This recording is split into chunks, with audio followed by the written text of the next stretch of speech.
With the dawn of each new season comes another 6-month journey, one that can begin with great uncertainty. The Angels have tied their slowest start in franchise history. 6-14 record, we didn't keep our heads up. Giant steps are required to complete this journey.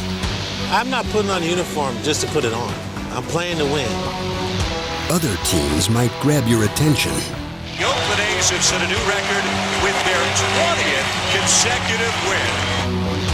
For some of the very best, the goal remains elusive. 17 years in the big leagues. Will Barry Bonds be a part of the postseason series? But above all, there is faith. We were the only guys in the universe that thought we could beat them. The Yankees are going home empty to New York. And belief in a dream. You start thinking we're going to the World Series. The World Series will begin in Anaheim between the San Francisco Giants and the Anaheim Angels. Baseball's first ever all-wild card series. It's a good day in baseball when the best player gets a chance to play in the World Series. I don't care who pitches. When it comes there, I'm going to hit it out there. Washburn says, let's go. Barry Bonds in his first at-bat. What a great game. What a great series. In a season of tremendous highlights, great moments, and fantastic wins, this one tops them all. Think they got a rally monkey in the blimp? Monkey, monkey, who's got the monkey? Somebody with a chance to be a hero of this World Series. We are mere moments away from the first pitch of Game 7. Major League Baseball Productions presents the 2002 World Series, Heaven in 7. Sometimes, to reach baseball heaven, you have to go through hell.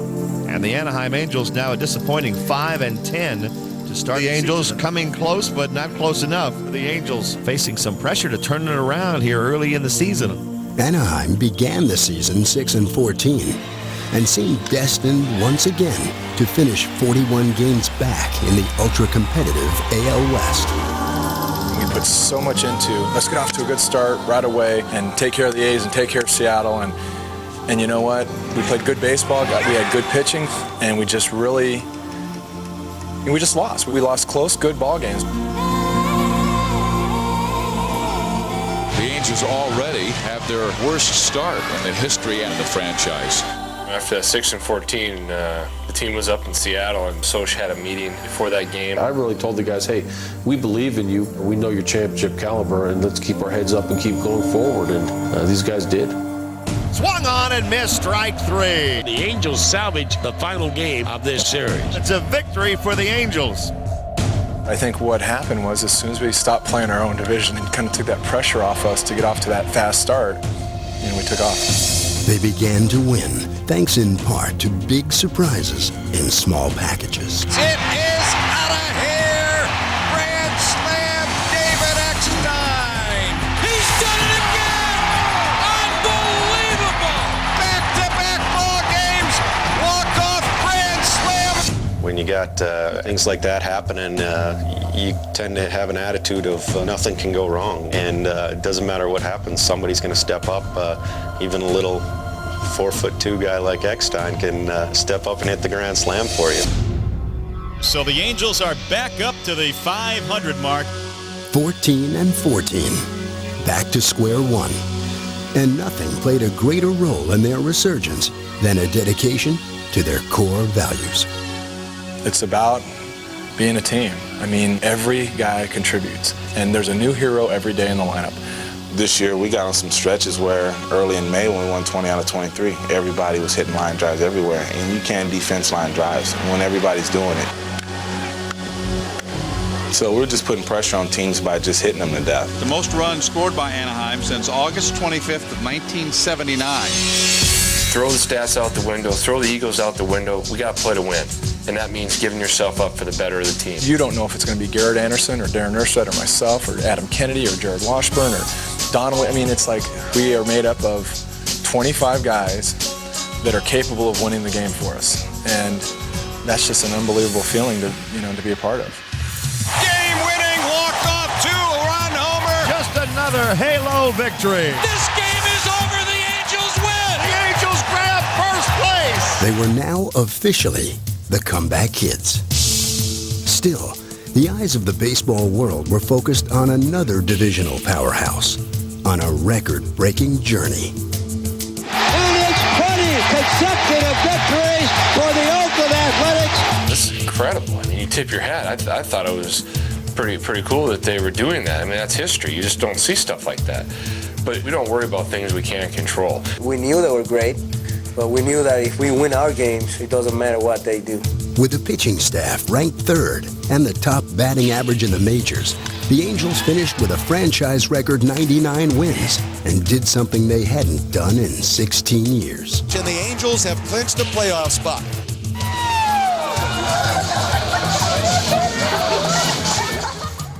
Just up the state a bit lived a giant. One fresh off a date with history. He hammers it.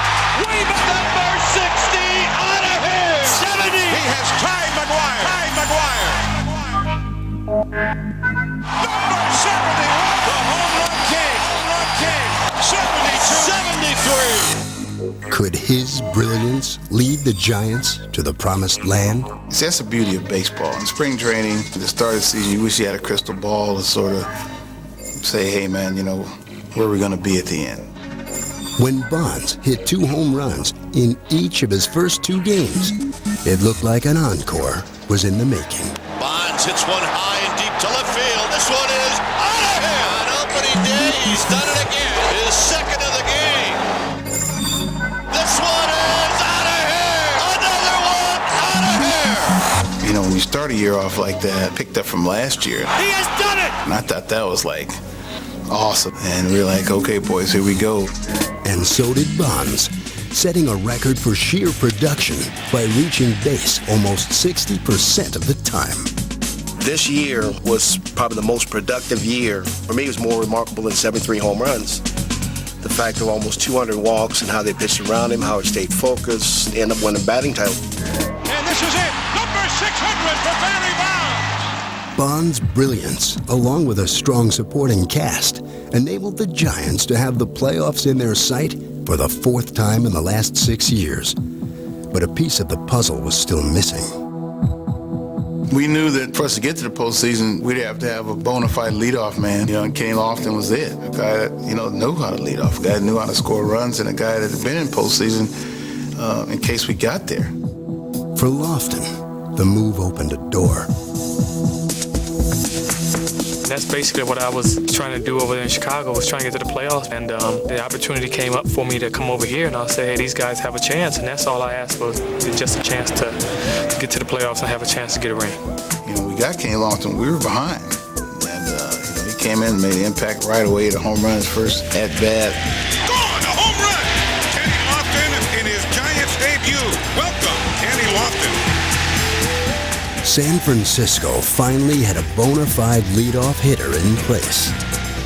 Now they appeared built for a run deep into the postseason. They are the wild card winners in the National League. And the Giants are headed into October baseball. October baseball had not been very kind to the Giants, especially in Atlanta. It had been even tougher on Bonds, who had 1 home run and 6 RBIs in 97 playoff at-bats, and had yet to win a playoff series in 5 heartbreaking attempts. Back to the 2-0, now the 2-1. Line drive and a base hit. Justice has scored the tying run. Green to the plate. And he is safe. Safe at the plate. The Braves go to the World Series. That was so far ago that he's gotten over that. So it was like it was perfect timing for him to put all this to rest and go out there and play the way he's been playing all year. Finally, against his playoff nemesis Braves this year, he exorcised the demons in the deciding Game 5. Goodbye, home run Bonds. Way out of here. It wasn't wasn't easy beating those Braves. Those Braves been there many, many times. We knew that if we got by the Braves, we had a good chance of going to the World Series. Because the last 10 years, if you want to go to the World Series, you're going to have to go through Atlanta. And the Giants are going to the NLCS.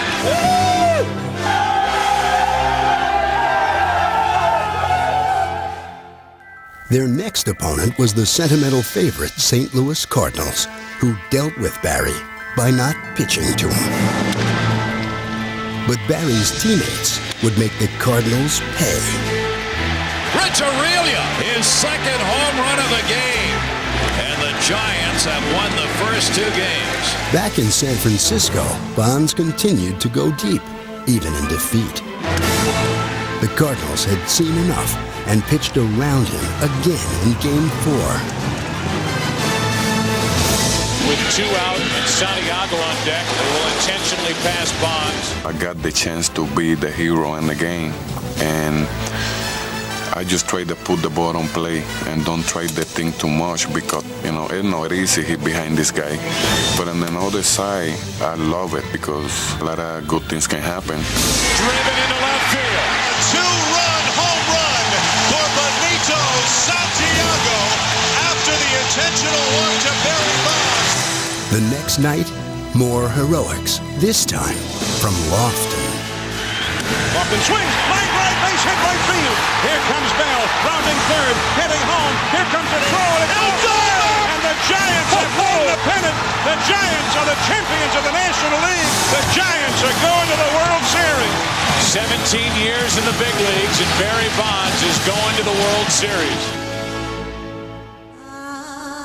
Back east, the Angels descended on hallowed and treacherous ground, the cathedral of October baseball. You get the feeling, though, this young, scrappy, aggressive bunch has a shot against New York. You see no fear in their eyes. It was definitely like the unexpected. You had no clue what was going to take place. And, that first game was great. It was back and forth. Yankees lead 1-0. Garrett Anderson, it's a tie game. In the 8th inning, Bernie Williams hit the dramatic 3-run home run.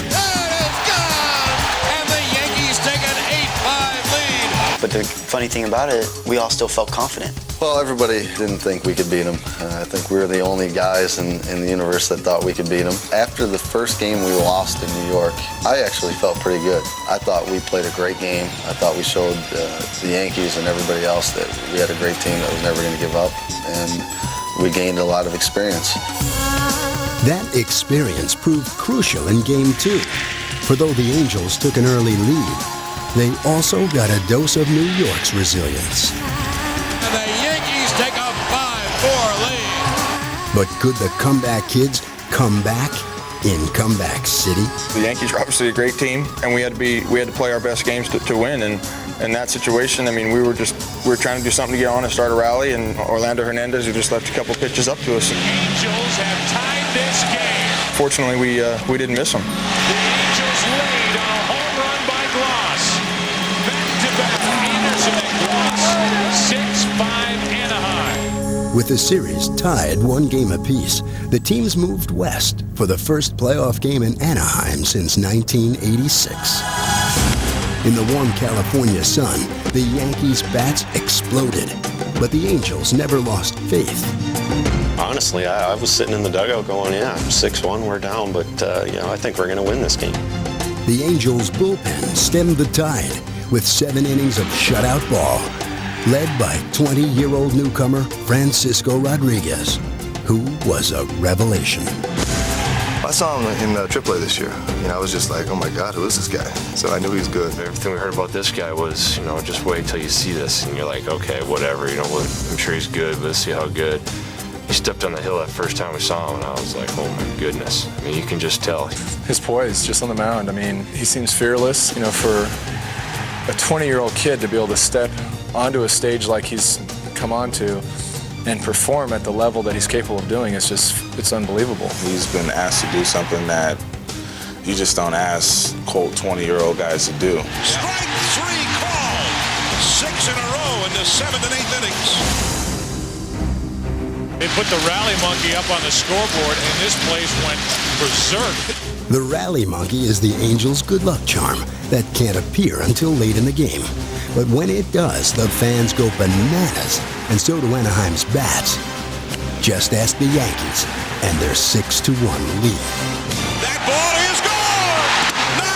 9-6 Angels! It was one of those few times where you're actually aware of everything that's going on as you're rounding the bases. I mean, it gave me goosebumps. I was running around going, this is like something out of the natural. I mean, it was just something out of a movie or something, you know? It was huge. The following day, the Angels had a request for starter Jared Washburn. Just do whatever I could to keep us in the ball game, and then we exploded that 5th inning. 8 runs in the inning. I remember I almost passed out a couple of times from jumping up and down and screaming that inning. It was a great feeling. It was a great feeling to be able to come home and have the opportunity to beat them here without having to go back to New York. The Anaheim Angels for the first time march on to the American League Championship Series. These fans have given you that extra boost of adrenaline to get you over the top, and it was great to beat the Yankees at home in front of these fans. Still, a dark championship series history hung over this franchise. In 1982, they blew a 2-0 lead. Milwaukee, you have a World Series! In 1986, they were 2 games up and 1 strike away. And it's gone! Unbelievable! And in 1995, a 13-game lead in August disappeared. The Seattle Mariners are the champions of the American League West. But in 2002, the Angels split their first 2 games in Minnesota. And when the series returned to Anaheim, Washburn once again came up huge. The Angels weren't about to let this bid for the pennant slip away, not with men that hit an incredible .320 in the postseason, and a wonderkin who was masterful on the mound. You see, even 20-year-olds know that 42 years is a long, long time to wait. Dives and he makes the catch! The ball game is over! The Angels have a 2-1 lead in this series. And on clinching day, Adam Kennedy became just the 3rd player in LCS history to hit 3 home runs in 1 game. I was shocked, and I saw him hit it, and I saw it looked like it just floated. It just floated into the stands, and it disappeared in the sea of red, and I was like, whoa, he hit 3 homers! He has homered 3 times! The Angels lead it 6-5! I'm like, you gotta be kidding me. This is ridiculous. We're having our cake and eating it too. He's our little sleeper, you know. I mean, people don't expect much, and boom, I mean, he socks it to you. How can you top that? It's unbelievable. The jinx was over. These Angels had a date with a World Series. To have the final ball come up, And Prince hits a pop fly! and it was hit to me, I was so excited. I couldn't wait for it to come down, and just the release of emotions. And the Anaheim Angels are the 2002 American League champions! Just to see that, when you're running up to the mound, you see your friends, you see your teammates hugging each other. Myself, I was going crazy. And we beat the Yankees, we beat Minnesota. We go into the World Series where everybody never expect us to be. You know, Fish, he's definitely one of the leaders on this team. You know, we got him and Ersty and Percy, these guys that have been around so long. You know, myself, I'm a new guy coming in or whatever. I just kind of sat back a little bit and watched these guys celebrate. It was the most amazing thing I'd ever seen. And the Anaheim Angels for the first time in franchise history are going to the World Series.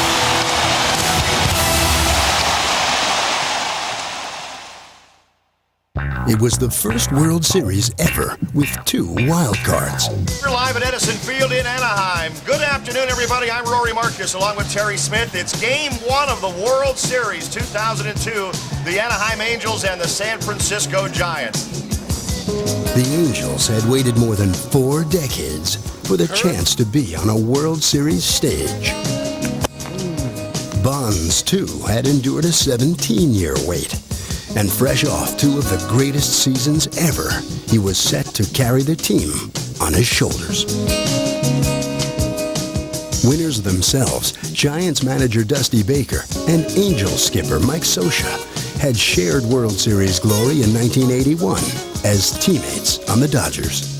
Together, they learned their trade from one of the best. Both of them played a long time for me. They played with a lot of desire, a lot of loyalty, and a lot of dedication. What I liked about Dusty was he always asked me why I would do certain things. He was a leader on the ball club, and he knew baseball. With Mike, the same thing. The way he handled the pitching staff, the way the other players looked up to him. Both of them had all the requirements that I saw to want to be a manager in the Major League. I'm very, very proud of them, believe me. The hands were dealt for the first All-California World Series in 13 years. It was time to play the wild card. It's a sea of red out there in the seats. The fans are whipped almost into a frenzy. Terry, they've been waiting a long time for this. The Angels take the field. Jared Washburn goes to the mound. You dream about pitching big games when you're a kid, and pitching in the World Series is the biggest game you can get. After putting down the first two batters, Washburn faced Jeff Kent with an eye on keeping the game's most feared hitter from reaching the plate. Here comes the 2-2 pitch. Swung on and missed. Strike three. Washburn, as he's walking off the field, says, "Let's go." You know, I'm always pretty intense, very competitive. I'm always screaming and pumping my fist, and some people probably don't like it, but I think it's upped a little bit when the games are this important. A great beginning for Jared Washburn. The Giants go down in order. Barry Bonds left on deck. Not to be outdone, Jason Schmidt needed just 9 pitches to get through his half of the first. Here is Schmidt's 0-2 pitch. Swung on and missed. He blew that one right by him. So just like the Giants, the Angels go down 1-2-3 in the first.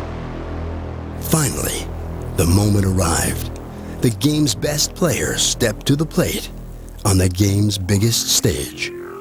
His world premiere at the World Series. It was a moment that truly called for something special. Love him or not, it's a good day in baseball when Major League Baseball's best player gets a chance to play in the World Series.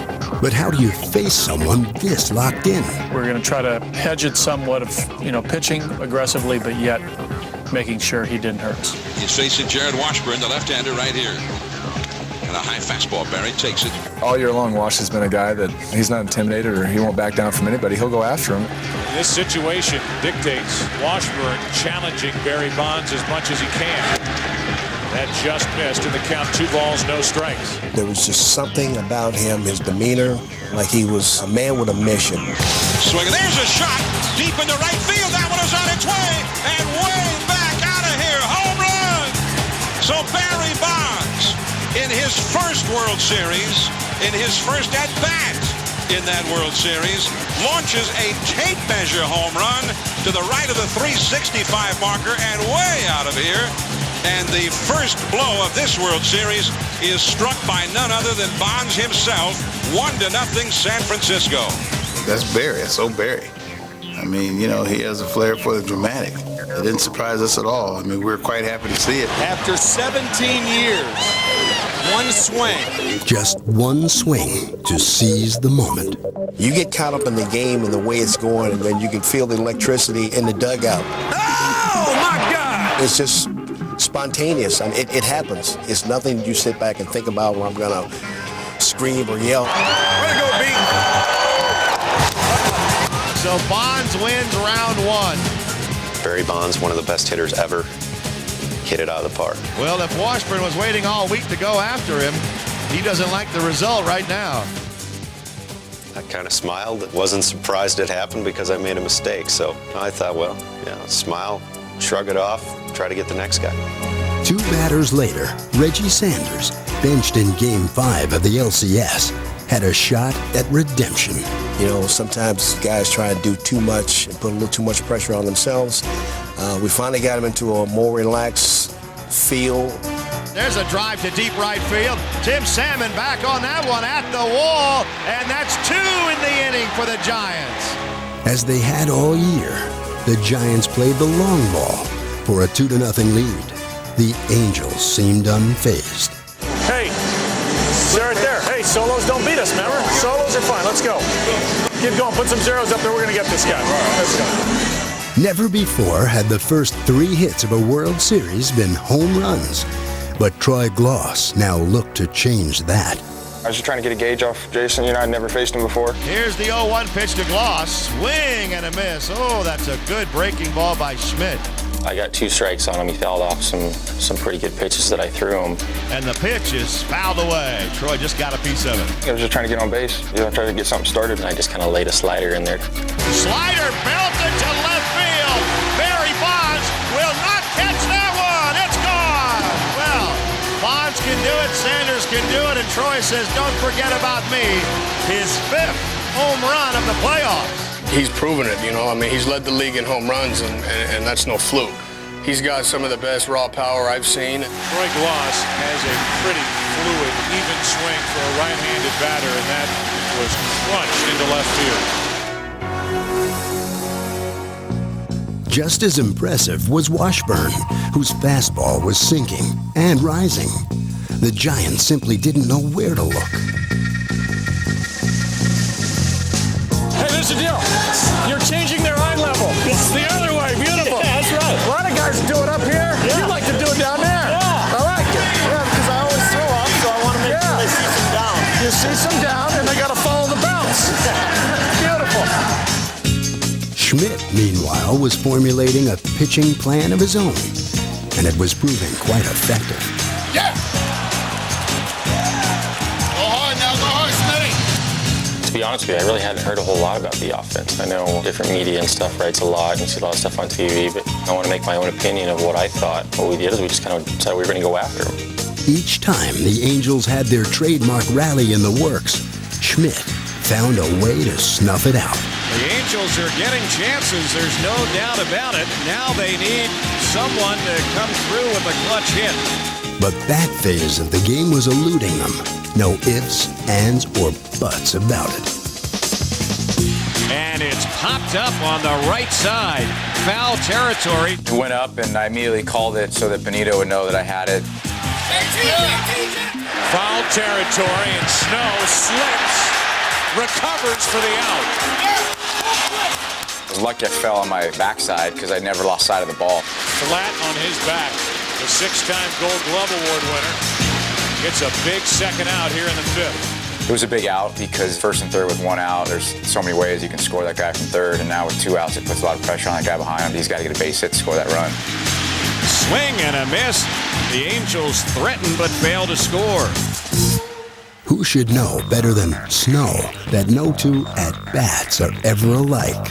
And with 1 on in the 6th, he began to figure Washburn out.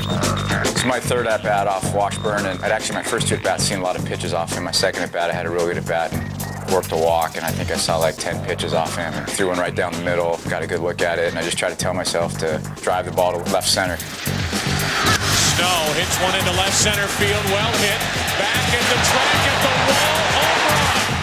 J.T. Snow, an opposite field poke to make it 4-1 Giants in the 6th. For the 2nd time in postseason play, Washburn had allowed 3 home runs in a game. But this was no solo shot, and Jared was gone. Still, this was a team with 43 comeback wins. This team, we have no quit. We never think we're out of it. We get our 9 at-bats. We think we have a good chance. And this one is hit deep to left field. Bonds is back to the wall. It is another home run for Gloss. And it is 4-2 Giants. And this big crowd, 44,603. They're trying to get inside the head of Jason Schmidt right now. Was another comeback in the works? Hitting a home run gives team momentum. Just like the home run that Barry started off with gave us the momentum. When Gloss hit his home run, the team felt that they weren't out of it. What a postseason Troy Gloss has had. 6 home runs. Next, LCS MVP Adam Kennedy brought the Angels even closer. Into right field, that's going to get down for a hit. Fulmer scores, and it's a 1-run game again. The momentum was shifting the Angels' way, and the Anaheim fans were not surprised. Schmidt was gone, but he had done his job. Their game plan is to get into the 6th or 7th inning with the lead, turn it over to the bullpen. Felix Rodriguez stopped any further trouble. They're in the World Series for a reason, and they have one of the best bullpens in the game. And the leader of that bullpen was closer Rob Nen, one of few players in the ballpark with World Series experience. Bottom of the ninth inning, and Rob Nen is in for the Giants. Rob got his first 2 World Series saves with the wild-card Florida Marlins in '97, as the Angels soon discovered number 3 was inevitable. 2 out. Nasty pitch from the San Francisco right-hander. There would be no monkeying around in this game, nor would there be a rally. 0-2. Then sets. The pitch on the way. Slider hit high in the air to right center. Over to his left, the center fielder Lofton. He's under it. Plenty of room. He's got it. The Giants take game 1 from the Angels, 4-3 in front of a sold-out house at Edison Field. We don't like comfortable leads. Why change it? That's how we play. You know, that's what keeps this team up.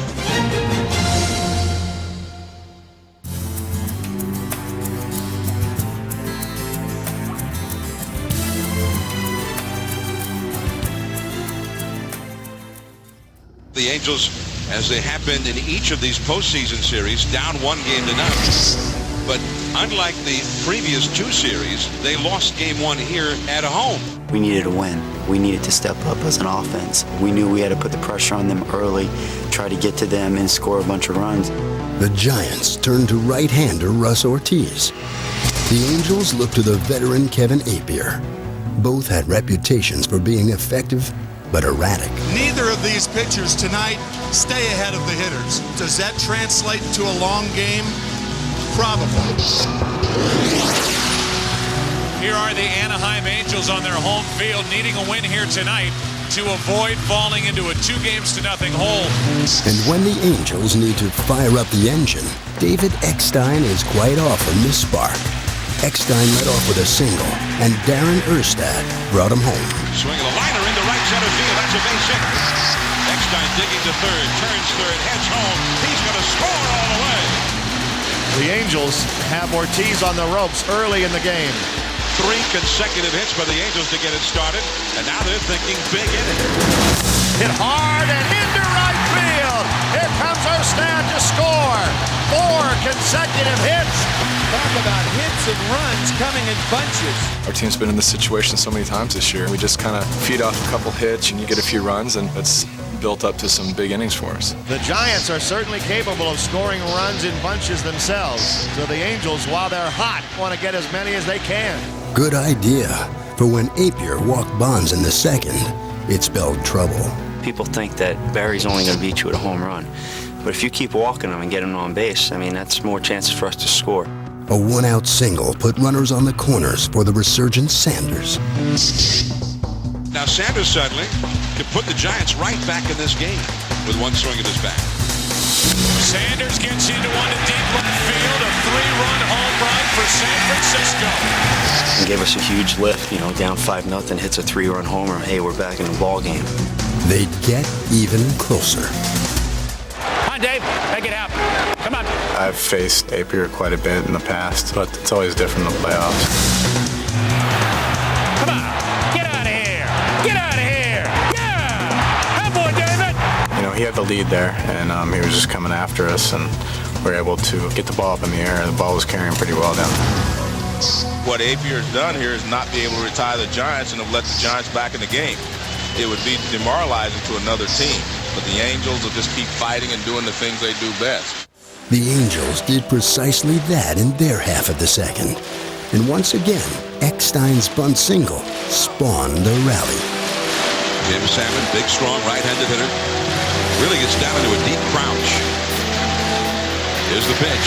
Fastball, there's a drive deep down to left field line. Heading into the corner, Bonds onto the warning track to the wall. It is gone! A home run for Salmon! And here we go again. And the Angels jump right back on Ortiz again. And it's 7-4 Anaheim in the second inning. And the Giants bullpen is busy. So the Giants are going to make a change, and Russ Ortiz has a terrible outing in Game 2 of the World Series. Ortiz left in the second, Appier in the third. The shortest series outing by 2 starters in 45 years. So Apier does not last much longer than did Ortiz. And the starter for Game 4 for Mike Scioscia, John Lackey, is coming in. Scioscia is managing this game as though he has to have it. At that point when I came into the game, I was really just kind of taking it as a start. I didn't know how long I was going to go. I was just going to go, as hard as I could for as long as they left me out there. So Lackey quiets down the Giants in a hurry. Needing somebody to come in and kind of shut down their offense, let our guys get back to swinging the bats. The Giants countered with Chad Zerbe, a 10-year minor league veteran, embarking on 4 gutsy innings. An epic relief appearance by World Series standards. On to first for the double play. The performance Chad gave was huge. A lot of people won't realize that guy hasn't pitched in a game in about 3 weeks. And to come in last night and throw about 60 pitches a night, it was a huge lift for us. Down by 2 in the 5th, San Francisco struck again. The Giants with the bases loaded with 1 out. And J.T. Snow, the former Angel, who put the big hurt to his former team last night, not trying to do it again. A base hit to the outfield could tie this game. Ground ball into right field, a base hit. Aurelia scores. Here comes Bonds. He will score the tying run. And J.T. Snow does it again. The Giants, who were down 5-0 after 1 inning, have now tied the game.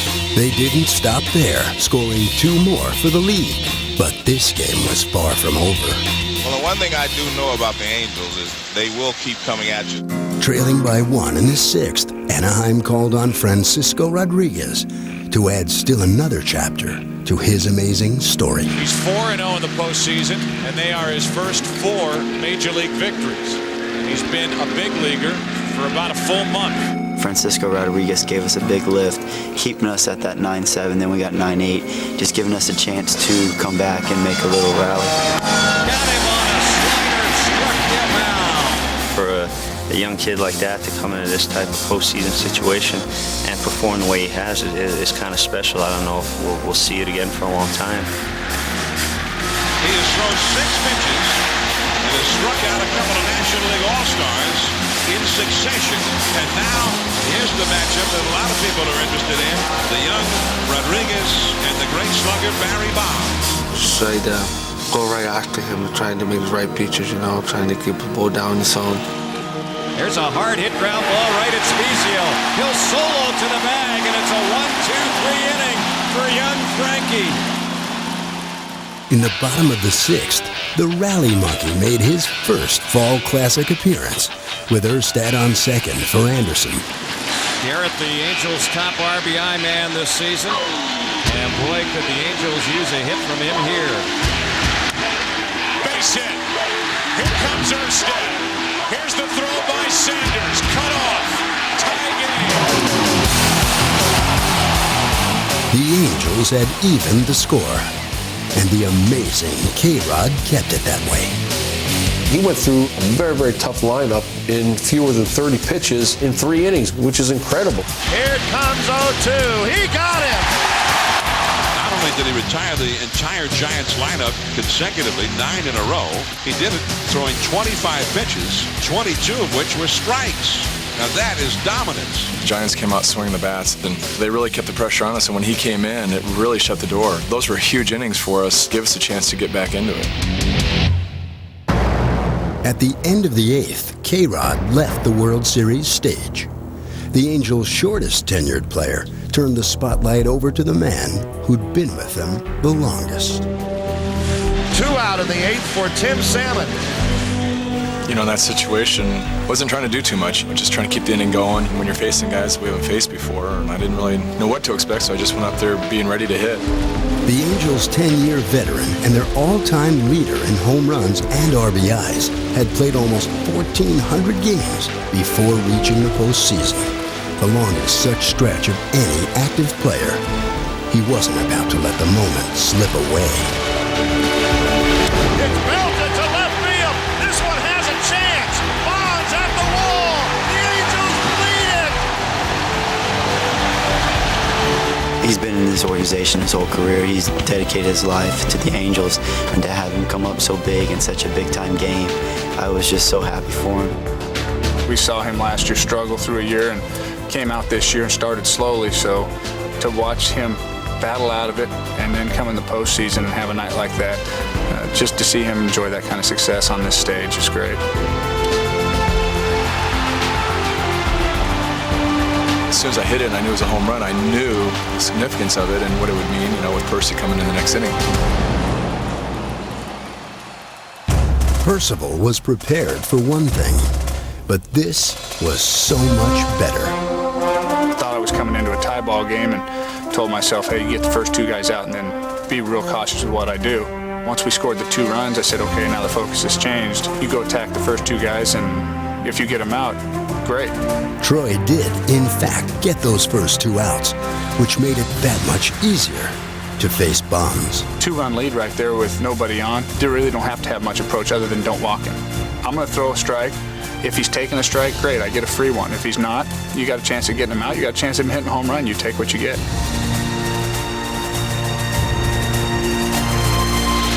Swings, and there it goes. A booming shot to right center, and that ball is halfway up in the bleachers.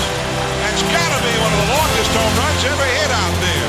I became a fan. I wanted to see Percy challenge him and see what, that's a great matchup right there. You can see Salmon saying in the dugout, that's the furthest ball I've ever seen hit. Percy challenged him, and Barry, he rose to the occasion. What can you say? He hit a ball that I've never seen a ball hit that far. That's why you make sure when Barry comes up, no one's on base. It's special anytime he steps to the plate because you kind of halfway expect something like that to happen. But for all the majesty of Barry's blast, Percival persevered. The Angels win the ball game, 11-10. The crowd rejoices. What a show put on by these 2 clubs. The Angels' first ever World Series win. Just another Halo victory.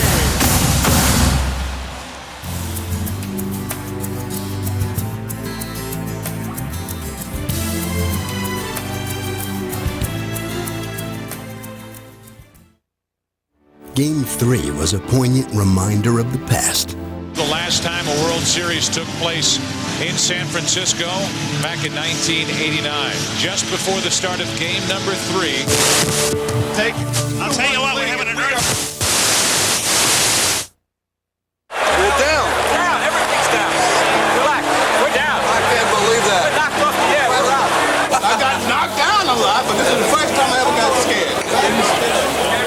The ground was shaking, man. As word began to filter in just how bad the damage was, Major League Baseball postponed Game 3 until the Bay Area could cope and recover. 6.9. 6.9. That's the Major Bay Bridge collapse. It took 12 days before Game 3 was played. It took more than 12 years for the next Game 3 to return to San Francisco. 1989 was the last World Series game played here, so it's been a bit of a wait. It'll be the Giants and the Angels in Game 3 of this 2002 World Series. Got some players over here, boy. Yeah, that's why you're in the World Series. It's fun.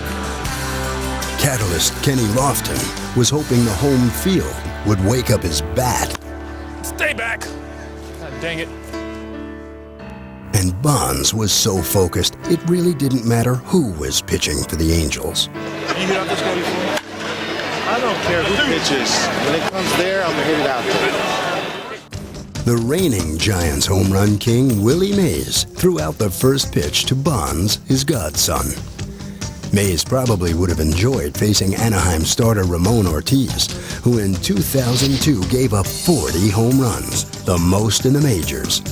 But in the bottom of the first, it was a walk to Lofton that gave Ortiz trouble, especially when Kenny made him pay with his speed. Lofton goes to pitch to Aurelius, swing and a miss, throw down to second. Is high, the tag, not in time. Lofton stole it. After Jeff Kent reached base on an infield hit, the Angels chose to intentionally walk Bonds to load the bases with 1 out. Having grown accustomed to the strategy, Benito Santiago looked to make the Angels regret it. The Giants with a hit could be off to a great start. Ortiz sets the pitch to Benito. Breaking ball is tapped towards second. Kennedy will only be able to get 1, and the run scores. Lofton comes in. It's 1-0 Giants. San Francisco had to be confident with Livan Hernandez on the mound. Livan was the MVP of the 1997 World Series and had an unblemished record in the playoffs. Livan had never lost in postseason, and he had been throwing the ball very well. This guy will throw any pitch at any count, and he's very, very tough. But the Angels gave him trouble by playing hit and run in the third. Here's a spot on 3-1. Eckstein takes off. Erstad rips it fair down into the corner. Eckstein will dig for third and hold. It's a double for Erstad. And it's second and third with nobody out for the Angels here in the third. The Angels now are set up nicely. Nobody out, and their big hitters coming up. So here now is Tim Salmon. Here's the 2-2 pitch. Ground ball to third. Off the glove of Bell. He throws to first base low, and it's too late. The run is in. The Angels tie the ball game up at 1-1. And Salmon beats the throw to first base. Moving to his right. Ball took a tricky hop, hitting the heel of the glove. Then he hurriedly throws low, but can't get Salmon. After Garrett Anderson flew out, Troy Gloss set his sights on breaking the 1-1 tie. The runners go. The pitch is whacked into left field. Erstad around third. He will score. The Angels get their first lead of the game, 2-1. I think our club does a great job at making adjustments in which we see what the pitcher's doing. Once we get in that situation and once the inning starts going, no one wants to make that final out. We want to keep pushing and keep pushing. Troy Gloss gets a bullet into left field to drive in the go-ahead run here in the third inning.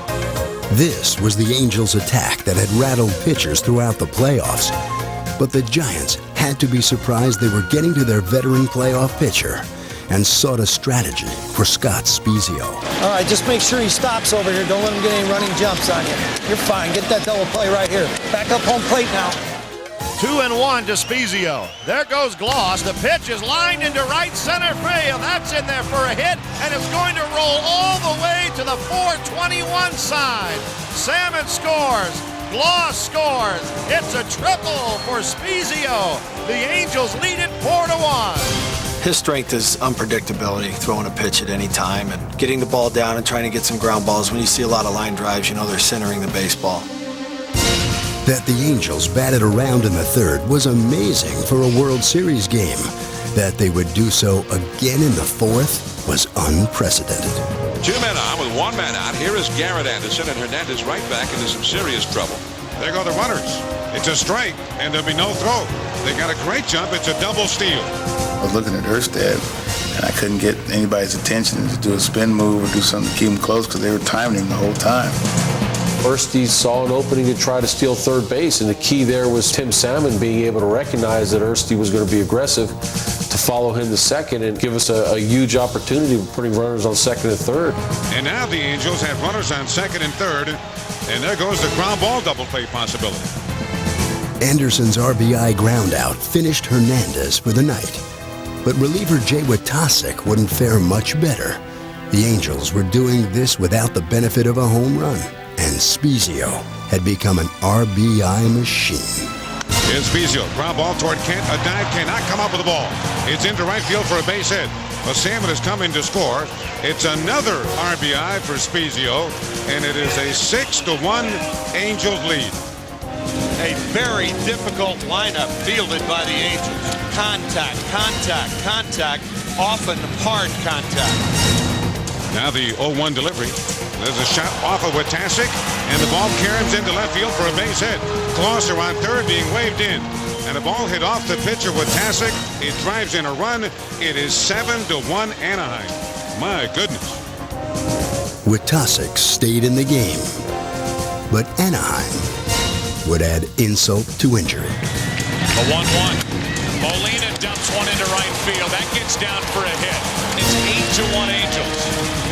They get that merry-go-round going. There's no stopping them.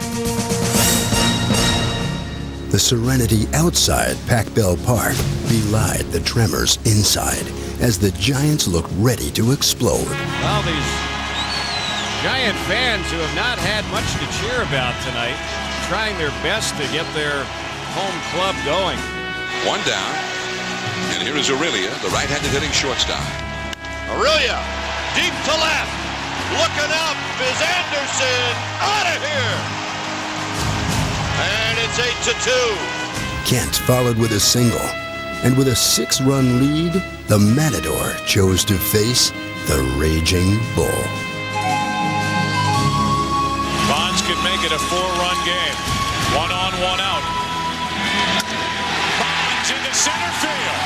Back at the wall. It's a 4-run game.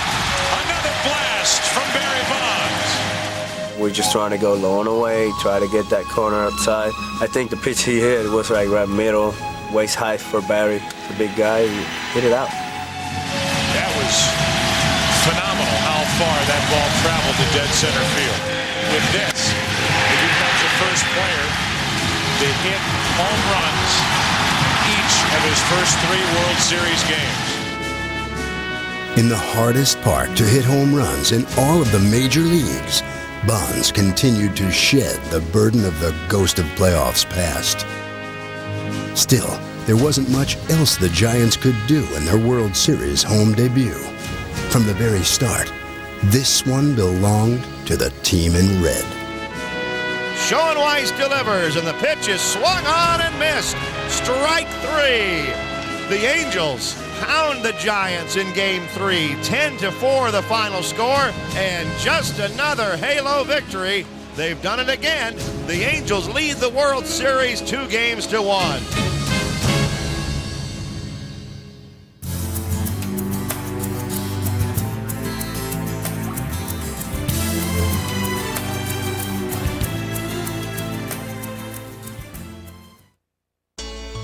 We are live at Pac-Bell Park in San Francisco. Welcome to Game 4 of the World Series. As the series shifted north, everyone expected the Angels bats, like the weather, to go into the deep freeze, but it has been business as usual for this Anaheim club. The Anaheim Angels have been rampaging around the bases almost at will over the last 2 games, but Dusty Baker and the Giants feel as though they have a pitcher that can stop that tonight.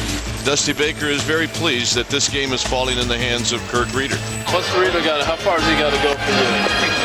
6, 7? I hope so. Yeah. That's what I said. If he goes 67, boy, I'm in the White House. On the other side, John Lackey, he's already made an appearance in this World Series in Game 2. Giants say, well, let's see how he comes back after that a few days later and pitches in this Game 4. But before the pitching fireworks got underway, Major League Baseball unveiled its greatest moments as voted by the fans. Every fan is connected to the game by a chain of remarkable events. Here are the 10 most memorable moments in Major League Baseball history. I was so proud to be out there in Game 4, to be in Pac-Bell, and to see how the nice presentation, and to realize that I was living during some of those greatest moments. Not only that, but I had a chance to be a part of that. I was looking at him, and he knows all the players. He knows their numbers. He knows their betting stances. Just thinking about what a wonderful year it's been, and how fortunate I felt for us to be there. Kirk Gibson. Number 8, Cal Ripken Jr. Pete Rose. I told Pete I played the game hard because of him. And he just looked at me and smiled and said, thank you. And since you touched the hit king, I said, well, we're going to get a lot of hits tonight. But before the Giants' bats could get booming, Reeder would have to silence the Angels. And keeping Eckstein off the base paths was a good start. Swinging a bouncing ball to Aurelia. Big hop at the knees. The Snow, 1 out. Early on, you're looking for good breaks. There's one right there. I just tried to go into it with the same attitude that I have, all the regular season and my other postseason starts, and just try and keep the ball down, let my defense work, and give the guys a chance to win and keep it close. Lackey's strategy was a bit more basic. Simply keep the ball away from Barry Bonds. Every time he came up, it was a situation where you don't want to let him hurt you. So we intentionally walked him, put him on, and took our chances with the next guy. Well, they're going to walk Bonds again, just as they did last night, with runners at first and third, and 1 out. It's like playing with fire, but this time Benito Santiago got burned. Swinging a bouncing ball near the bag at second. Eckstein steps on second, throws to first. Double play, and Lackey gets out of it. The Giants miss a golden opportunity in the first inning. The Angels scored a run in the second to take a 1-0 lead. In the third, they threatened once again. This is a matchup that Kirk Reeder wants to stay away from, facing Bloss with men on base. He's already hit 6 postseason home runs. And he gets into one to center field here. Back at the track, at the wall. It is gone. A home run number 7. A 2-0 pitch. 3-0 Anaheim. In that situation, off a guy like Kurt Reeder, he wants you to get you out in front, wants you to try to pull. So I was trying to make sure I stayed, up the middle, right center. And he left the ball up a little bit. Unless these Giants pitchers figure out a way to slow down this Anaheim offense, the Giants are going to have to figure out a way to outslug this Anaheim team. So in an effort to keep the game from spinning out of control, the Giants turned to their secret weapon, the second best hitting pitching staff in the game. 1-2 pitch, Reeder. Slow hopper, Molina out. A wicked bounce, the throw to first, not in time. The ball hit off the front of the plate and it took a funny spin when it hit the grass, and it was just perfect placement. It was in between Benji and I, and neither one of us had to play. You couldn't place a ball much better for an infield hit. Or could you? Reeder at first with nobody out. Lofton bunts it, third base side, and this one is going to roll, and roll, and roll, and roll, and it's a fair ball. Bloss picked it up, thinking it was foul, and it was called fair by the home plate umpire, Mike Winters. I think Troy saw it go foul and right away went to grab it, and as he was picking it up, it trickled back onto the line somehow. The advantage of playing at home, you might know how the line is sloped and things like that, but I think that could have happened anywhere. 2 infield hits here have really saved the Giants and put them in a situation where they may be able to do something. Preferably something that would travel more than 20 feet. 2 balls and 2 strikes to Aurelia. Here's the pitch. Swing and a drive into right center field. That's a base hit. Here comes Reeder. He's chugging home. Lost at the third. Scoring is Reeder. It's 3-1. Here's the next pitch to Kent. Swing and a high pop up into right field. Lofton may challenge Salmon. Salmon's underneath it. He makes the catch. Here comes Lofton. Here's the throw. Not in time. Lofton scores. The ball shoots by the catcher, and Aurelia slides into second. It's a 3-2 game. Which Aurelia took second. It does open up first base, and it gives the Angels the easy option of walking Bonds to put runners at first and second with 1 out for Santiago. Barry, he's a threat, especially with guys on base. With a right-handed hitter on deck, I think Mike just felt more comfortable loading the bases again, going after Santiago, who had already hit into 2 double plays after walks to Bonds. But the LCS MVP wasn't about to make it 3. Swinging a line drive, base hit center field. Here comes Aurelia. Ersted's throw is on line. Aurelia slides. He's in there. This game is tied. Santiago has come through. Benito's been doing a job for us all postseason, hitting behind Barry. We were just glad he was 1 for 3 in that situation because the one was a big one to tie it off. With the score 3-3, Reeder bore down. He had already started a rally with a hit. Now he sought to stop one with his hustle. So Reeder, who ended the 5th inning with a 6-4-3 double play, looking for that again. Richie came in and said, hey, he might try and go the other way, and if he hits a ground ball there, make sure you cover first because we can turn a double play. The 1-0 to Molina. Swinging a bouncy ball. Snow's got it to his left. He goes to Aurelia for 1. Reeder covering first. Double play! And Reeder with all kinds of emotion. In those situations and, with your home crowd into it like they were, when I got that double play, the emotions just came out. It was time for the bullpens. Felix Rodriguez pitched a scoreless inning for the Giants. And Francisco Rodriguez continued to baffle everyone he faced. Francisco Rodriguez has not yet allowed a Giant to reach base in this World Series. But that streak would come to a halt in the 8th. Snow lines one into right. The leadoff man is on. The Giants finally with a hit off Francisco Rodriguez. Dusty Baker has the option of pinch running for Snow, a slow runner. I thought about pinch running for him, but the thing about it is, we're playing at home. And since we had the last at bat, decided to not only leave JT out there, but also if the game remained tied, to have my defense out there. Sanders hadn't laid down a sacrifice bunt all year. As it turned out, he wouldn't have to. Sanders now he shows bunt, lets it go by, and it gets by Molina, and Snow goes to second. A gift for the Giants. Sanders popped out, and up came Bell. K-Rod had been a Goliath, so who better to slay him than David? Swinging a drive up the middle of base hit. Here comes Snow rounding third. Erstad's throw is a good one. Snow's fly. He's in there, and the Giants take the lead. It helps to be fast, but JT can score from second on a base hit. I mean, he gets good leads, he gets good jumps. That's what it takes to be able to score. I knew if I could put the ball and play it hard and hopefully get a hit that he'd be able to score. 4-3 in the eighth on a hit by David Bell. San Francisco couldn't have scripted a better ninth inning scenario.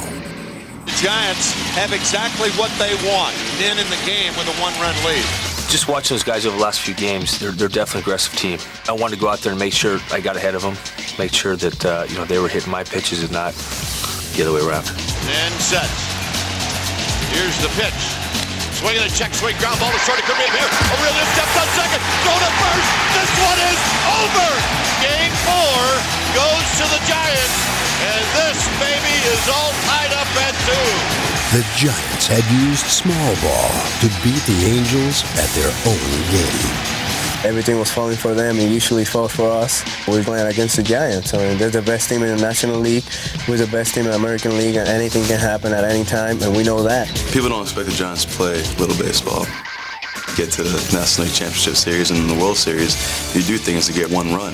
That could mean the difference in a game. We're going to do whatever we can to get one run. The Giants and Angels will go into Game 5 tomorrow, with each team having won 2 games in this series.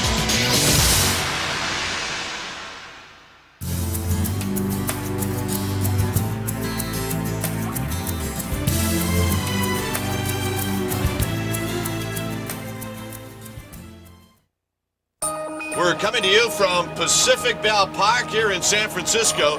This is Game 5 of the 2002 World Series. And another sellout crowd here at Pacific Bell Park, a very live crowd last night, and we're expecting the same type of atmosphere here tonight. And tonight, it'll be Jared Washburn taking on Jason Schmidt. When you look at the whole season, these two teams have played 175 games. The one who wins the next 2 of 3 is going to be the world champion. All right, have you heard enough stats? Let's go.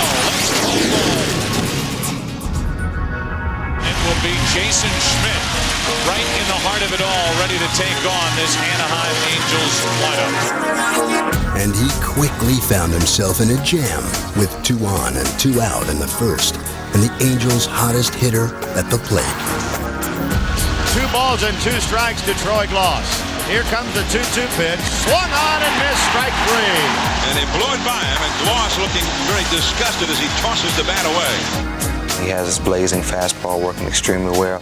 He bear down at times when he needed to. Into the bottom of the first inning we go. An 18-game winner during the regular season was Jared Washburn. Jared was looking to rebound from his rough start in Game 1, but he'd first have to temper the suddenly red-hot Kenny Lofton. Lofton had more postseason appearances than any player on either team, more than 50 games worth, and he hoped his experience was rubbing off. When you get a guy who feels comfortable being in that situation, it's just guys understand that, and I've been there before, and I know what it's like. So just having me here is just letting guys know how simple it is. Swinging a line drive to the left field, a base hit. And Lofton continues to stay hot.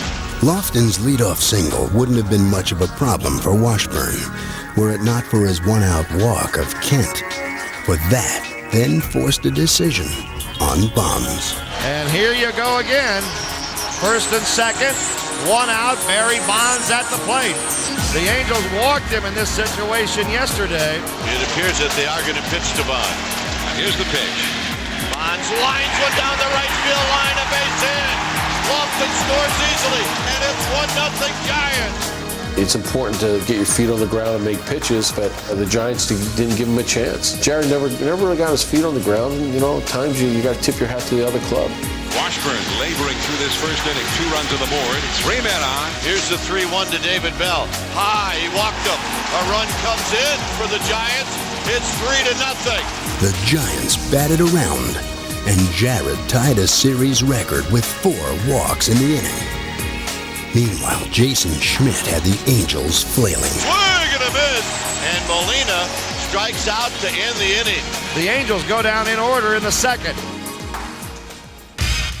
We'll see if Jared Washburn can have a better inning here. The Giants sent 9 men to the plate in the first. Lofton started things with a single, and here he is again. Swing of a liner back through the middle, base hit into center field. In these last 2 nights now, 5 for 6. And it seems like he's been starting rallies with all of his hits.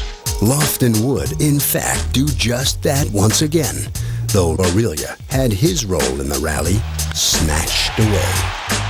Hurston on the move, he dives and he makes the catch! Timing the dive, fully extended to his left, and grabbing that one. But Erstad's gem was merely a bump in the road for the Giants. For following a double and a walk, they had the bases loaded for the second straight inning. So Santiago steps in there with the bases full of Giants. And the first pitch to Santiago. Swing and a base hit! Lofton scores! Here comes Kidd! Here's the throw! He slides! He's in there! It's 5-0 Giants! You have to keep adding on, because at some point in this game, the Angels are going to make a run at you. But a comeback seemed unlikely, for the Angels were having little success making contact with Schmidt. He struck out 8 Angels, the most by any starter they had faced in a postseason game. But as Schmidt's strikeout total grew, so did his pitch count, and by the 5th inning, Anaheim started to chip away. I went out there and I tried to exert a little bit more when I had already been probably at my peak level. The big right-hander throws. And a changeup in the dirt, swung out and missed. The ball gets away from Santiago. Breaking for the plate is Eckstein, and he scores. And the second run of the inning scores. It is 6-2 Giants. We felt like we were still in the game. We felt like we had the opportunity to come back. We knew if we just kept chipping away, that we would have an opportunity to tie it up and take the lead. Drilled into left field, down the line, and off the wall. Coming in to score is Salmon. It's now a 6-3 ball game. The Angels made it 6-4, and in the bottom of the 6th, sent Ben Weber to the mound to hold the fort. Weber retired the first 2 Giants he faced, but Aurelia singled, and Jeff Kent came up, looking to break out of a slump. The ball's in a strike to Kent. Here's the pitch. Oh, my! Hits it deep. Anderson back at the wall. Out of here! Jeff Kent has done it. A 2-run home run. It is 8-4 San Francisco. Those runs were huge, and it seemed to, take some air out of them when they were thinking they were coming back. That's a backbreaker right there. The night got worse for Anaheim in the 7th. Drive deep into right field. Salmon back. Lofton's triple scored 2 runs, although there were 3 Giants at the plate. It is really incredible how aware J.T. Snow was to recognize that Darren Baker, who's only 3 years old, was standing almost in the direct line between David Bell and home plate. I was on third, and when Kenny hit that ball, I think everybody thought it was a home run. So I went back to third to tag up, and when it hit the wall, I just kind of was running home, and David Bell was behind me. I got right before the plate, and I noticed a kid or something jetting in behind me. I was pretty sure it was Darren, because he's our bat boy, and he's so eager to go out there and grab the bats. Kenny Lofton was his favorite player. He wanted to get his bat because everybody else went to go get his bat. So he just ran out there and got it. 3.5, he can fly. He was close to the plate already, and I didn't know if he was going to slide. I didn't know what the heck was going to go on. I was like, oh no, it was too late. I kind of reached behind me and grabbed him by the front of the jacket. He actually started reaching for Darren Baker before he touched home plate. Yes, he did. Kind of drug him a little bit and lifted him up and just held him for a minute and made sure he was okay. And I don't know if he was quite sure what had happened. His eyes were big and he was speechless looking around, and luckily he didn't get hurt. That could have been a very damaging thing that happened around home plate. Thank God JT was there. And JT got the best hands on the team, so it was just appropriate that JT would catch him. He says, thank you, JT. Just had to happen in front of the whole world in the World Series. And I just knew I was going to hear from my mom, from my wife, because they had been telling me already. As soon as the game was over, the first ring, I picked it up as my mom. I told you so, one of those I told you so calls. Save that videotape for Darren Baker. That's a memory. The final game of the season at Pac-Bell Park had turned into a blowout. And the Giants' Superman this night was, quite appropriately, a man named Kent. And he do it again. Yes, he did. Jeff Kent with his second two-run homer of this game. With their 12 home runs in 5 games, the Giants had tied the record for the most ever hit in a World Series. And 16 runs was the second highest total in a World Series game. And the San Francisco Giants emphatically win Game 5 16-4. It was one of those days where we couldn't get them out. You tip your hat to them, but guess what? There's going to be a Game 6. They have a 3-2 lead going back to Anaheim. One win away from winning their first World Series as the San Francisco Giants.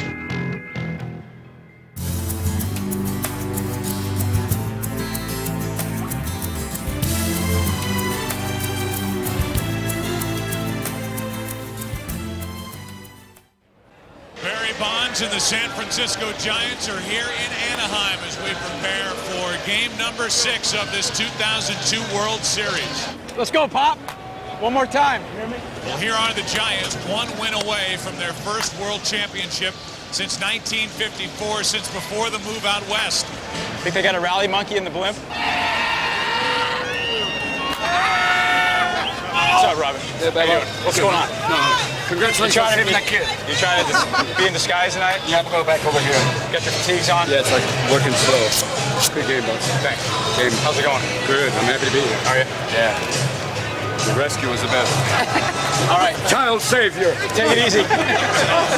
That boy's always safe. Thanks for this. It's a do-or-die game for the Angels. They have to win it to force a Game 7. Kevin Appier had struggled mightily in Game 2, and now found himself in a first-inning jam in Game 6. A 2-out intentional walk to Bonds put Jeff Kent in scoring position for Benito Santiago. Popped up. He's going to get out of it. So they walk Bonds intentionally, and it pays off in the first inning.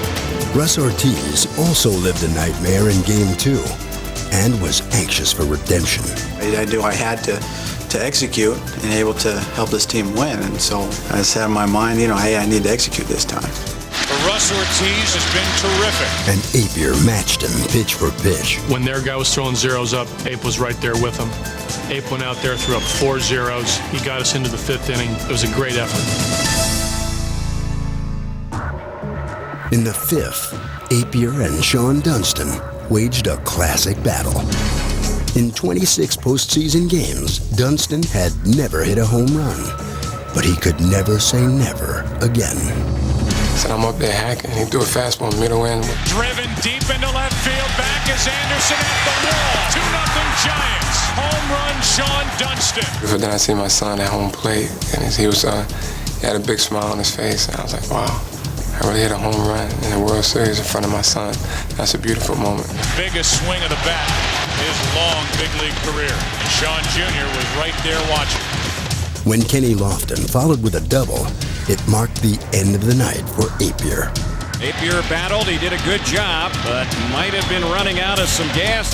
Gas is what Rodriguez had thrown the entire postseason. But when he took the mound in Game 6, he had trouble putting his power over the plate. After Lofton stole third, K-Rod missed the target once again. In the dirt, here comes Lofton, 3-0 San Francisco. A wild pitch gets the Giants a valuable third run.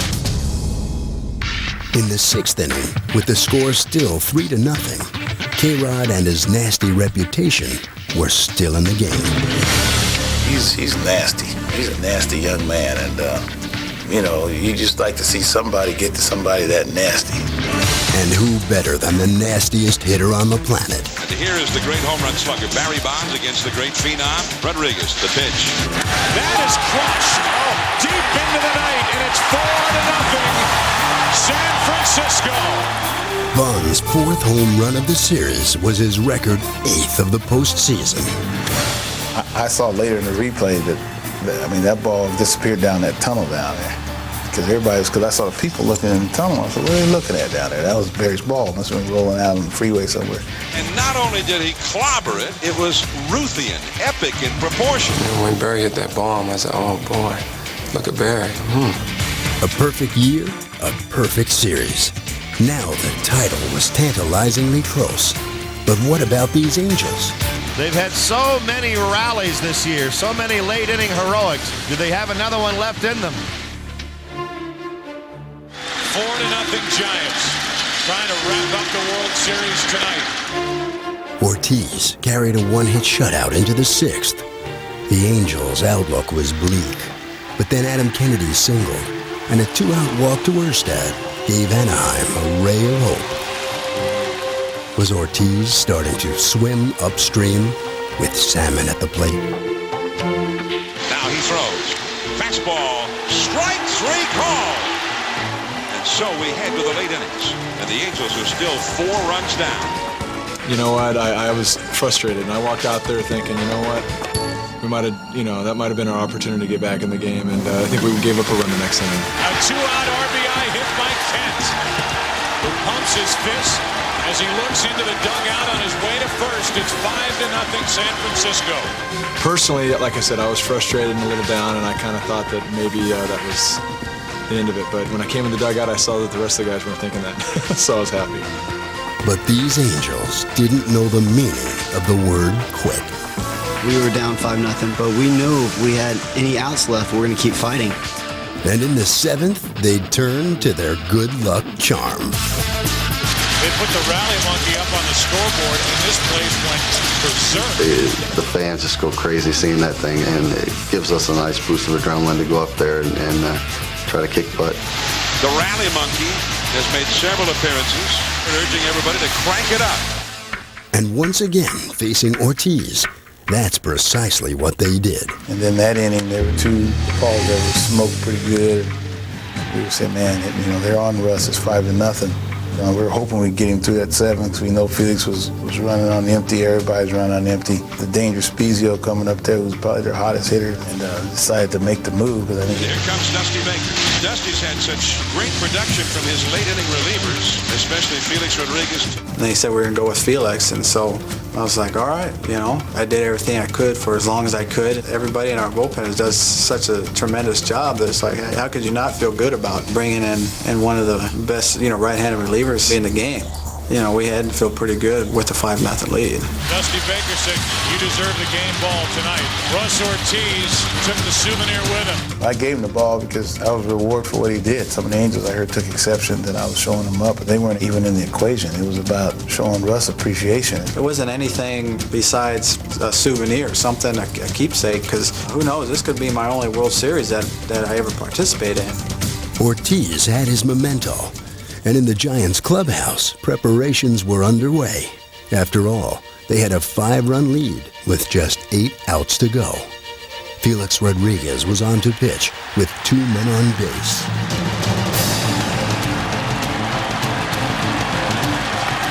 Bloss at second, Fulmer at first, 1 out in the 7th inning. This is a big at-bat for Scott Spezio. I know it was a huge at-bat when I was coming up there. I was preparing myself to drive in a run any way possible. I knew we needed a spark, and I knew we needed a run on the board. It was a tough at-bat. He's been tough on me the whole series. Rodriguez delivers, and it's a fastball outside. I think I took 2 pitches that were real close, and then I fouled off 4 of them that were outside. He just would not come in. You can see Santiago wanted that fastball in. That's a dangerous area right now. If you make a mistake away, it's a single. You make a mistake inside, it's 5-3. The 3-2 pitch is belted to right field. I knew it would have a chance, but it felt like a half hour going down to first base, and I was praying, go out, please, God, let it go out somehow. Going back, Sanders, the warning track. I was standing on first base. I don't think I've done that in my whole career where I'm actually standing on first base waiting for the ball to go out. To the wall, it's gone! A home run! It's Spezio has made it a two-run game. The Angels are breathing and right back into it.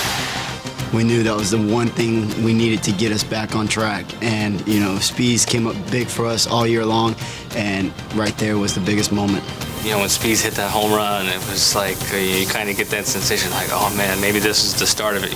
And I was like, man, that one was, that was huge. To me, that might have turned the whole series around, because anything other than that three-run homer, even a single or whatever, they're still not within prime striking distance. I'll tell you, if somehow, some way they did come back and win this game, what kind of momentum would they have going into tomorrow? But tomorrow wouldn't matter if the Giants weren't held at bay. In the eighth, Brendan Donnelly was once again masterful. He struck out Sanders. Then with Bell, it remained a two-run game. Now, it was the Angels' turn. Tim Worrell would face the meat of the order. The big bats coming up for Anaheim in the bottom of the eighth. Ortiz had held the first four batters hitless, but that trend would quickly come to an end with one swing of the bat by Erstad. There's a swing, a long drive deep to right, has a chance, it is gone! Darren Erstad with a home run! It is a one-run game! There's nothing you can say. You just have to admire the tenacity of these Anaheim Angels. Now down by one, the rally was kept alive by Salmon. A drive into center field. Lofton can't get it. Base hit. And the tying run is on base. Here comes Sean Biggins to run for Salmon. 2 straight hits. Why not 3? And Anderson would deliver. Pop down the left field line. A long run for Bonds. He won't get to it. Biggins to third base. Bonds stumbles and falls. Biggins stays at third. Anderson to second. The mistake by Bonds was costly, and Worrell was done for the night.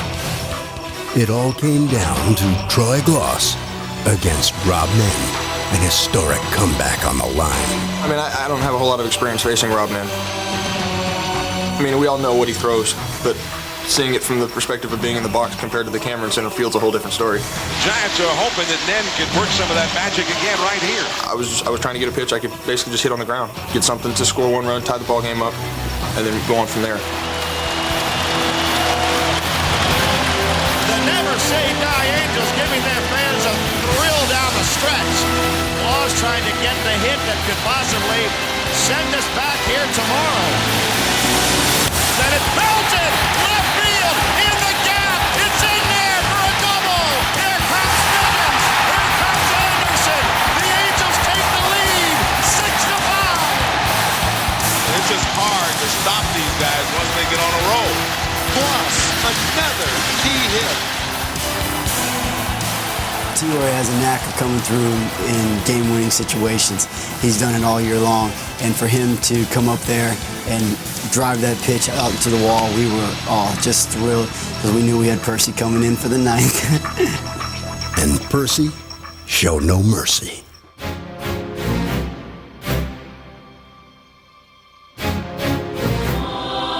Troy Percival comes on to try and nail this one down.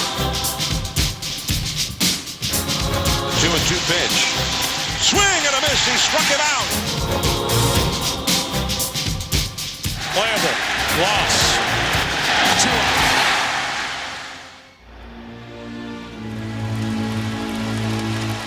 The Angels are 1 out away from sending it to a Game 7 tomorrow when they look like they were dead and buried tonight. And the Giants faced with a very real prospect that their best chance to win this World Series has come and gone. The 2-2 pitch. It's swung on and missed. We'll see you tomorrow night. And the Anaheim Angels are still breathing. We are going to Game incredibly, 6-5, the Angels have defeated the Giants with an incredible comeback in the late innings. What was on the line with us as far as facing elimination in that series? I don't think I've ever been involved in a more exciting ballgame.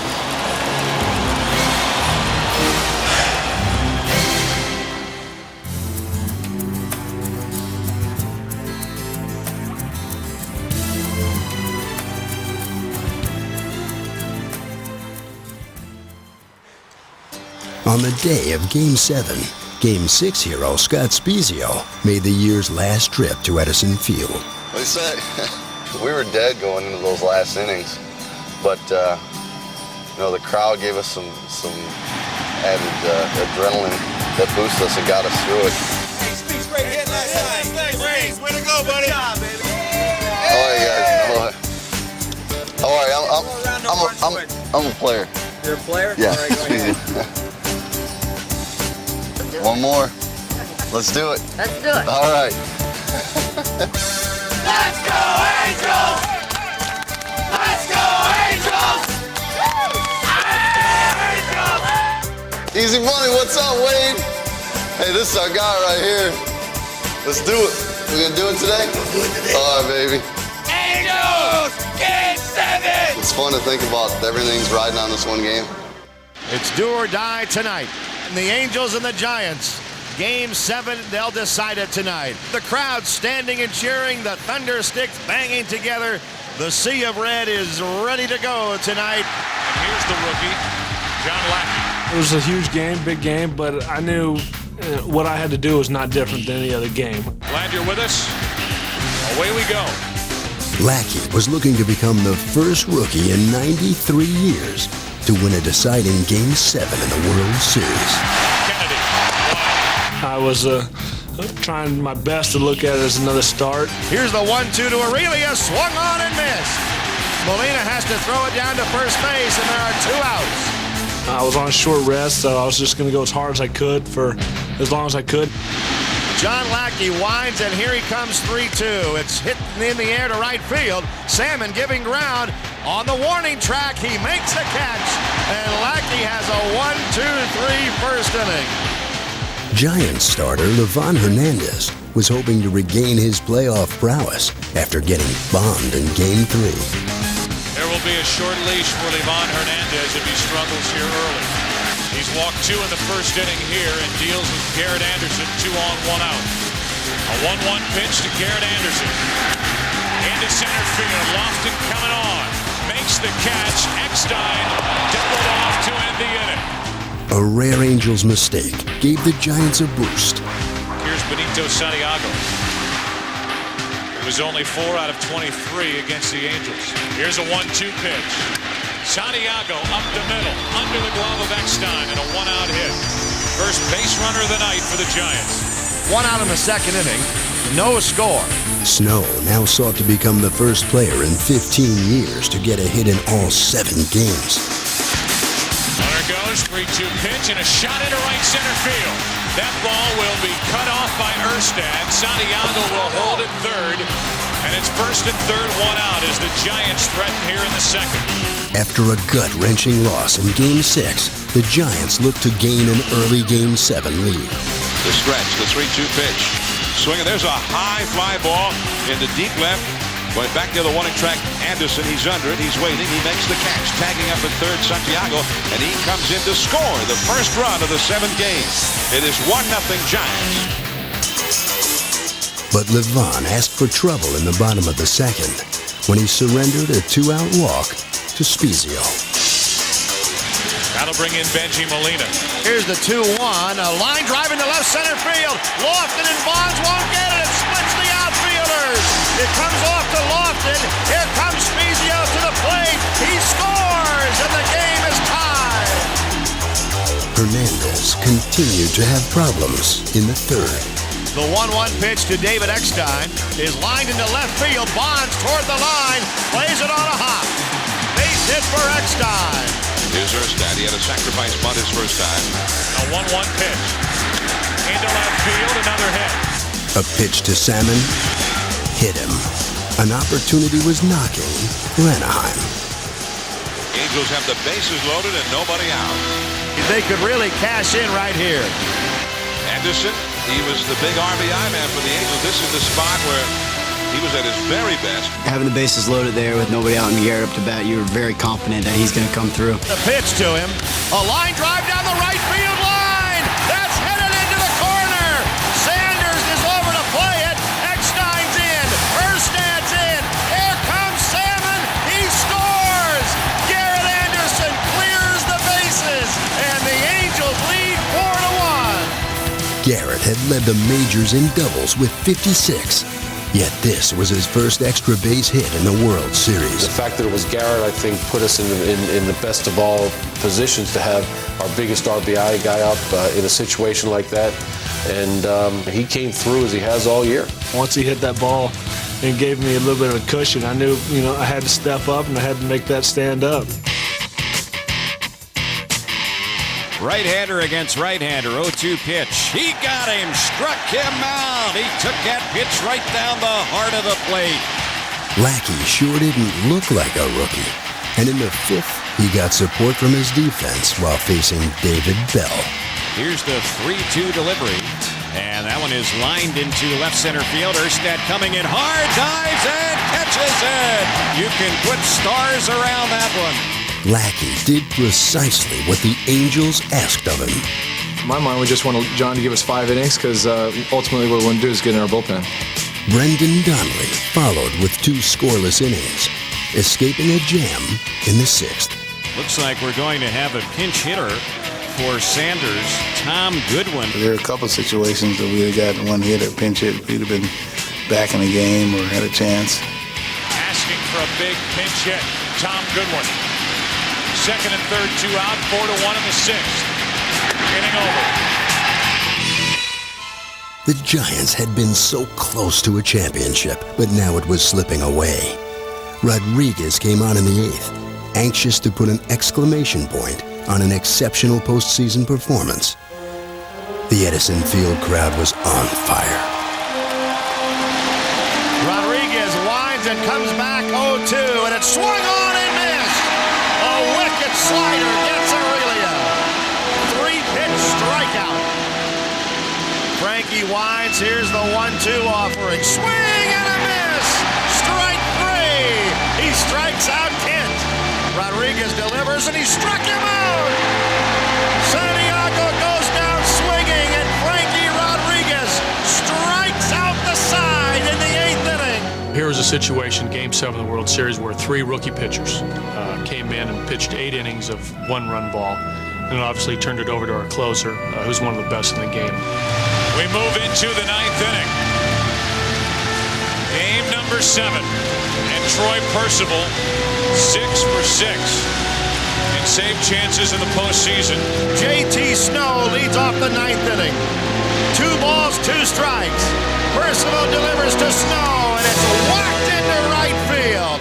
And the Giants will not go easily. A walk brought the tying run to the plate. It was mano a mano for the title. So Yoshi Shinjo will be the pinch hitter for Pedro Feliz. Troy Percival, the Angels' closer all year. He sets. His 1-2 pitch is swung on and missed. 2 outs. The Angels are 1 out away. Kenny Lofton with 2 on, 2 out. Troy Percival trying to send the Anaheim Angels to the promised land. Here's the pitch to Lofton. Fly ball center field. Erstad says he's got it. Erstad makes the catch. The Anaheim Angels are the champions of baseball.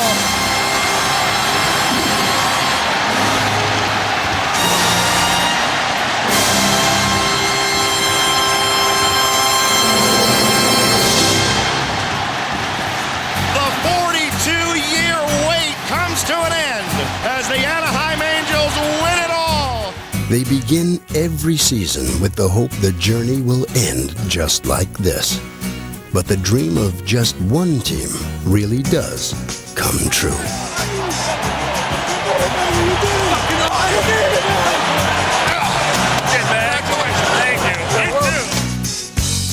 last year. The Angels finished 41 games out all the way to the wild card this year, and now a world championship.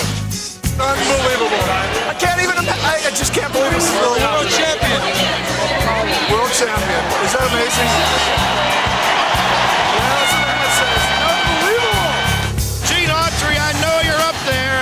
Your beloved Angels have done it. The Big A is finally the home of a champion. Like it was Dreamville, where I was born, light years from here, and the air smelled good in Dreamville.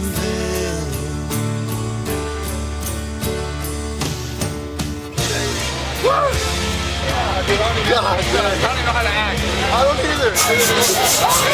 either.